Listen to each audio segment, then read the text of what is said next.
Hello everyone, it's a beautiful day here at the BYU Family History Library, and today we'll be talking about looking for a Native American ancestor.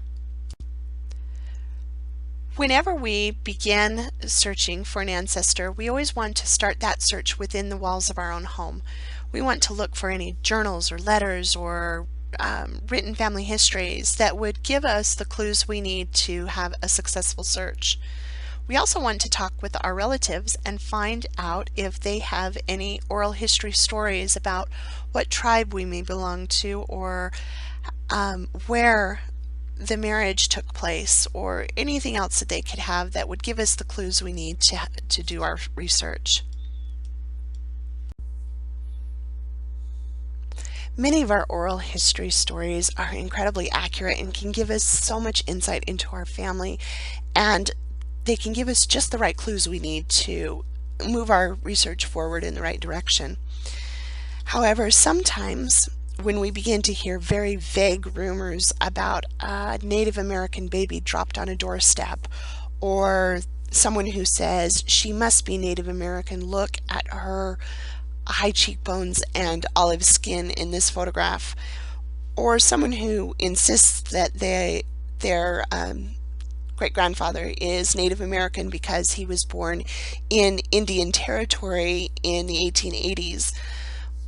Those should throw up red flags, and we should slow down and make sure that we're taking those rumors with a bit of salt. Also, it's amazing how recently rumors about Native American ancestry can be introduced into our family lore. In the 1960s and 70s, when the American Indian movement began to really take hold in the United States, people began to have the great desire to identify with a noble, oppressed race rather than identifying with oppressors. And because of that, stories began to creep into family legends. One family in particular that I know of, their cousins are all convinced, absolutely convinced, that they have full-blooded Native American from their grandmother or their great-grandmother. And visiting with the older generation, most of them had never heard that story, and they were confused about where their children were getting this information. And as we spoke more and more, we realized that in the 1970s, Granny was a fanatical baseball fan, and her favorite team was the Cleveland Indians. And whenever the Cleveland Indians played and she was able to listen to them on the radio or watch them on television, her husband would say something to the effect of, "Get out of the way, the big red Indian is on the warpath." And that translated into the grandchildren believing that their grandmother was Native American. So we need to slow down and make sure that we are understanding where the legends are beginning.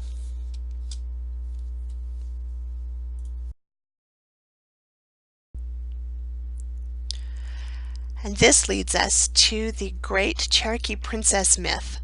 Native American society is not set up in a way that they would have princesses as we would think of them. And white settlers could have used the term princess to refer to a female politician or a female peace ambassador or a chief's daughter. Princess is also a term of endearment, like sweetheart. Also, the term Cherokee princess could have been used to alleviate racial tension. If a young man brought home his Native American bride, it may have been easier for him to refer to her as a Cherokee princess to help alleviate the racial and family tensions within the home. Also, a person of African American descent may have referred to that ancestor as a Cherokee princess because of segregation laws and other types of laws, and so that would have been one reason to use that term. The very first step we need to do is to is determine where and when our ancestor lived.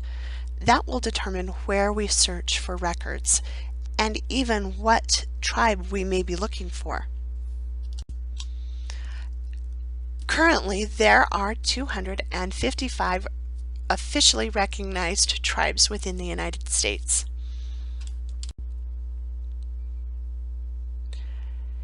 We need to be aware of historically where the Native American tribes were and if they were involved in any forced removals.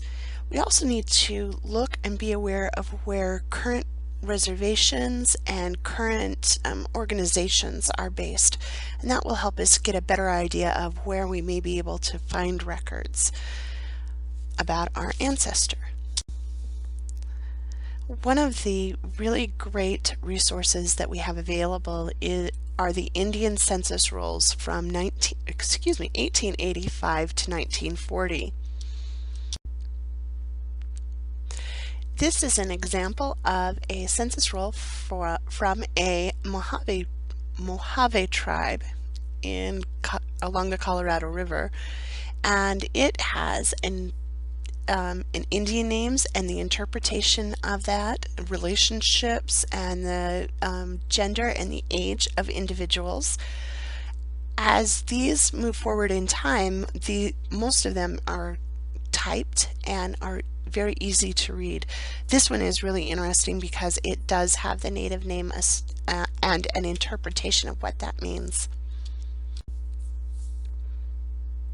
As we're researching, we often look for names, and as we look for those names, we need to be aware that Native American names changed over time. Sometimes they were Anglicanized, and sometimes in Native American cultures, a child was given a name based on characteristics or something that they had done. And as they got older, that name would change as they became an adult and received an adult name. Tribes such as the Navajo Nation attribute such great power and sacredness to a given name that a name given to an infant is never used unless it's in special ceremonies. And therefore, as we are researching Navajo names, those names change often. They are nicknames and they are extremely fluid.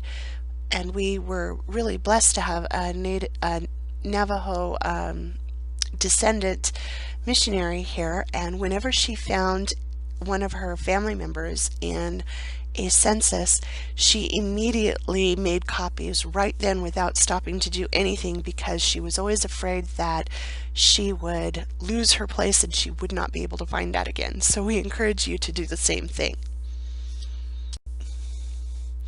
School records can give us a wealth of information about our Native American ancestry.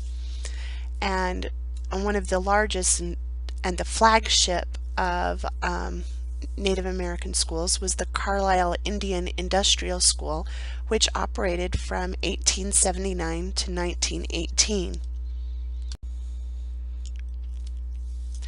The Carlisle School graduated more than 10,000 students during its time in operation and served more than 140 tribes from all over the United States. And we are really lucky and blessed that so many of their records are available to us online.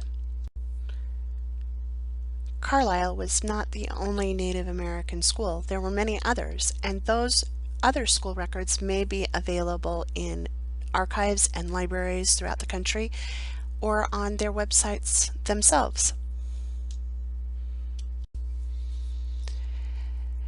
FamilySearch.org has a wealth of information and resources about Native Americans. It is listed in the subject heading under Indians of North America. So let's look and see how we would access that. When we come to the Family Search catalog, we often immediately do a place name search. But today we're going to use the subject search We're going to add in the title Indians of North America, and for our purposes today we're going to search for records that are online. You can see just how many. There are many pages of records that are available to us. Let's look at the Santee Sioux rolls from 1917 and just get a little bit of an idea of what may be available for us.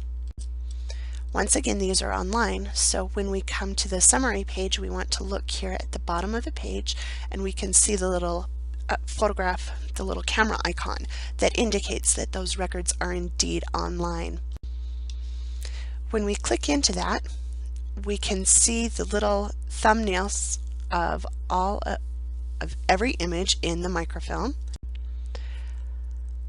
Once we click into the image, we can see, we can read it, we can attach that as a source in Family Search.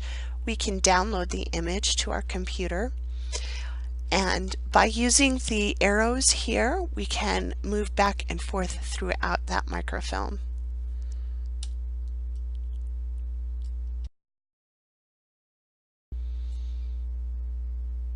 Similarly, Ancestry.com has a card catalog that we can search to find all of the Native American record collections on Ancestry.com. We do that by hovering over the search term and then we click on the words card catalog. From there in the keywords we go ahead and put in Native American, and you can see they have quite a few really great record sites available for us.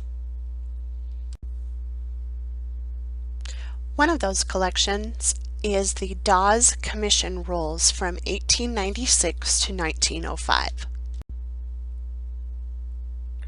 The Dawes Commission was created to exchange the ancestral lands of the 5 civilized tribes, the Cherokee, Choctaw, Chickasaw, Creek, and Seminole nations. They were called the 5 civilized tribes because of their quickness to adopt the European customs and dress, and their ancestral lands were in the southeastern part of the United States. The Dawes Commission was developed to exchange those ancestral lands for lands available in Indian Territory in Oklahoma. So here is one of the Choctaw Nation rolls. And one of the things that they did is to use a blood quantifier. So we can see here that Lucetta McDaniel is half Choctaw and her husband is not Choctaw at all.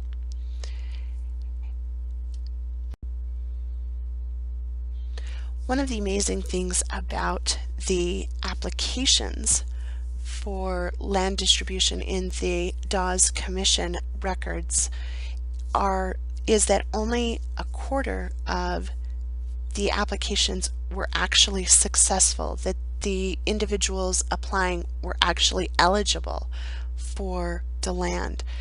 And so just because your family does not appear on the Dawes Commission rolls, on the rolls of the tribe, don't let that stop you from looking in the Dawes in the applications, because they may have applied and been rejected, and no, it didn't cost anyone anything to apply, and so of course people tried to apply to get this, what they considered free land. We hope this gives you some information and some places to start looking for your Native American ancestry. We hope you have a wonderful day.